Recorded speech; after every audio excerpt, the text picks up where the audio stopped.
El Barça se dejó 2 puntos importantes en su estreno en la Liga ante el Rayo. En el vídeo de hoy os traigo el análisis táctico del partido. Hablaremos de la salida de balón del Barça ante el planteamiento de Iraola, la gran actuación una vez más de Pedri y finalmente los cambios de Xavi en la segunda parte.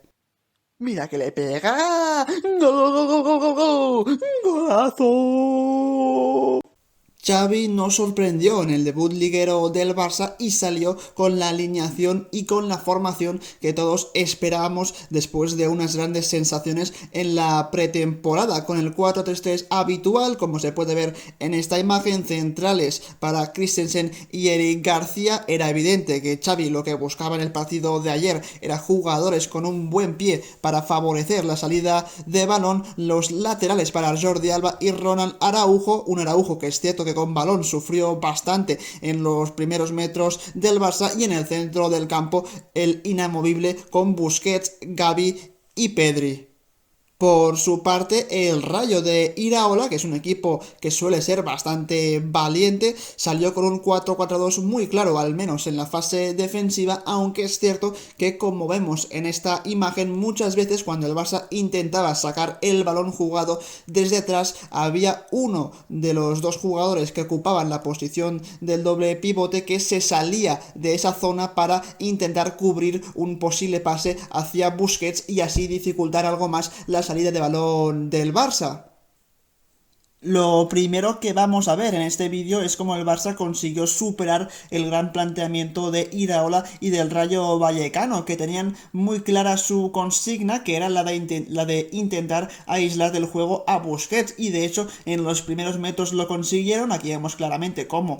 no hay línea de pase de Christensen hacia un Busquets totalmente aislado de la jugada en el inicio, y lo que se ve obligado a hacer Christensen aquí con el balón es buscar un descenso de uno de los dos interiores, en este caso es Gavi, que viene a buscar el balón para que Christensen se lo dé, y una vez el danés encuentra al español aún en campo propio, ya vemos como ahora sí Gavi, aunque está de espaldas, se la puede dar perfectamente a un Busquets que en este momento sí que está totalmente solo y puede recibir de Gavi de cara a campo contrario.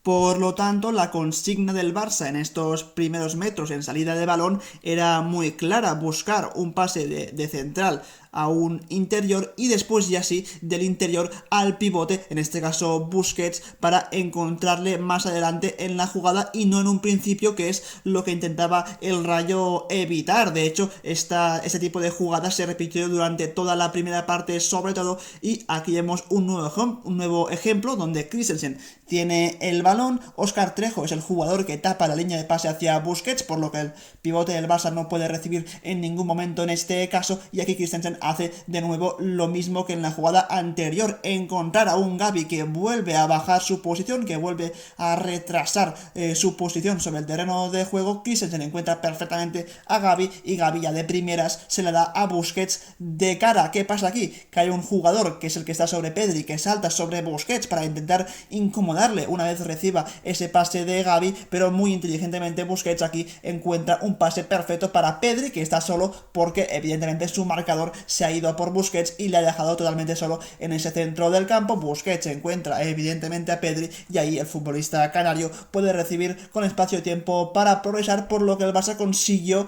creo yo, al menos en la primera parte, superar con bastante facilidad esa primera presión del Rayo, que sobre todo tenía como objetivo intentar dificultar los primeros metros y que el Barça no pudiera ser tan vertical como quizá hubieran esperado.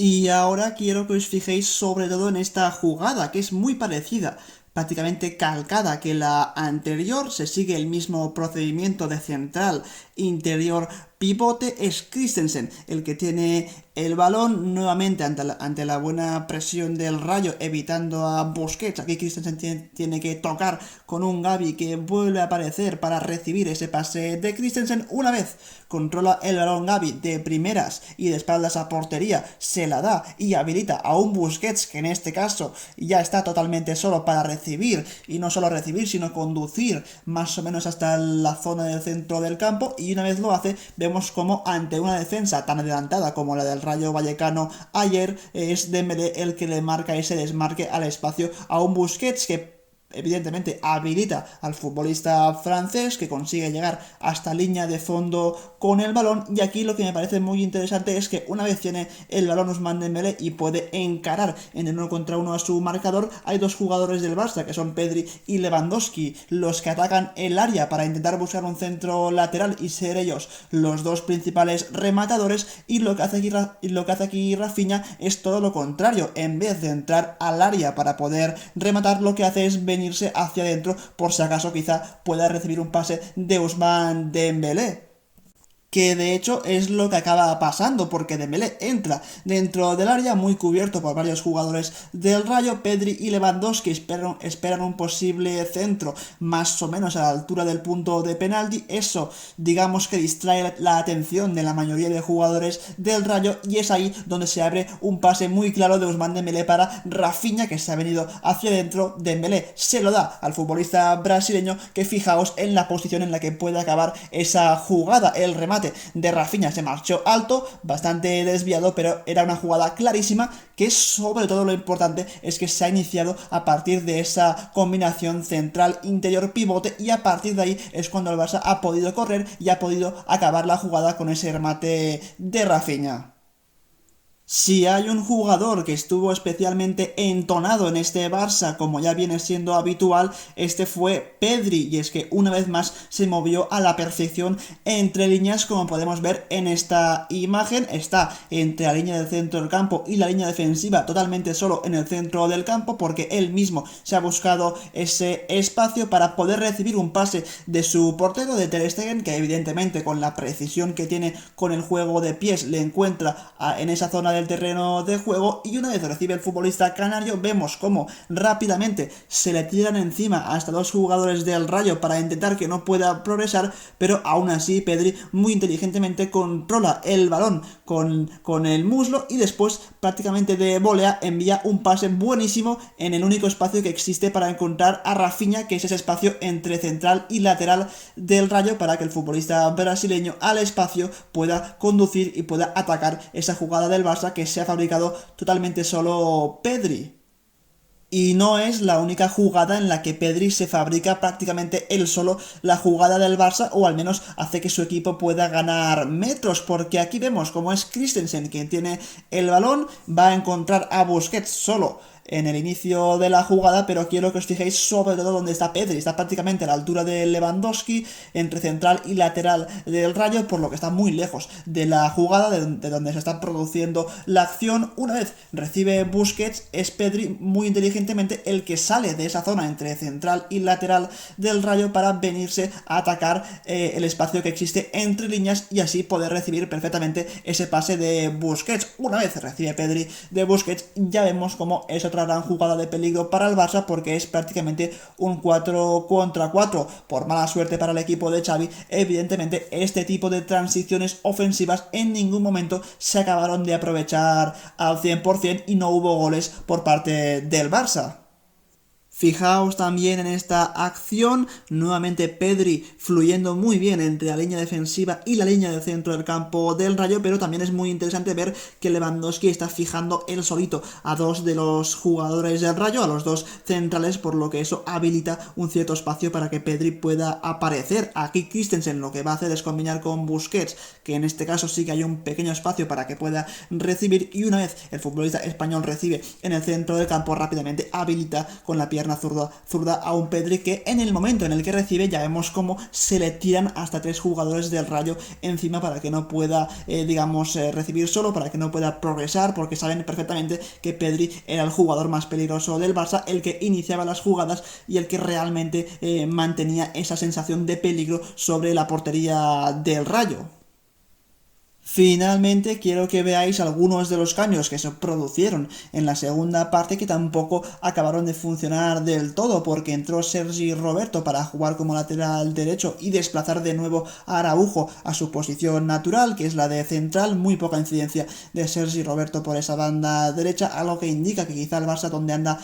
más flojito es tanto en el lateral derecho como en el lateral izquierdo, y de ahí que Marcos Alonso pueda llegar al equipo en los próximos días. También entró entró un Kessie bastante desaparecido, que incluso pudo haber marcado un gol que tuvo muy claro dentro del área. Ansu Fati entró y creo que fue un buen cambio por parte de Xavi este de Ansu Fati, pero tampoco acabó de tener quizá el impacto que esperábamos de él, aunque siempre que tuvo el balón y digamos que había cierta sensación de peligro. Y finalmente el cambio más interesante fue el de Frenkie de Jong, que entró y creo que todos coincidiremos en que revolucionó el partido. Empezó a pedir el balón, a conducir, a romper líneas con el balón pegadito al pie, en velocidad. Creo que fue el mejor de la segunda parte, el que entendió a la perfección lo que necesitaba el partido cuando el partido estaba totalmente roto, y ahí Frenkie de Jong lo hizo muy bien. Pero el Barça, aún así, con esta gran actuación del futbolista holandés, no consiguió sumar los 3 puntos.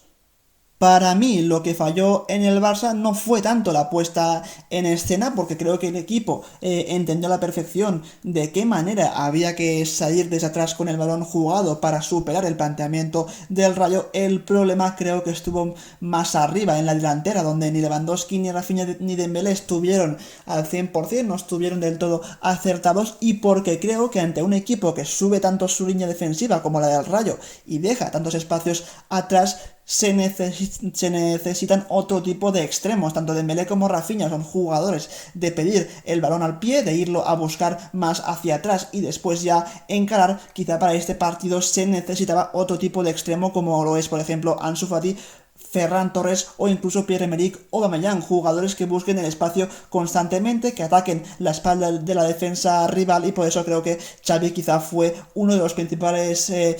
problemas por los que el Barça no consiguió ganar. Y es que si hubiese jugado desde el inicio un jugador como Ansu Fati o como Aubameyang, quizá el Barça, con esa capacidad de estos dos jugadores de atacar los espacios, pudiera o debiera haber sumado los 3 puntos en este partido. En todo caso, este es mi análisis táctico del Barça 0, Rayo 0, y ya sabéis, como siempre, nos vemos en un próximo vídeo. Adiós.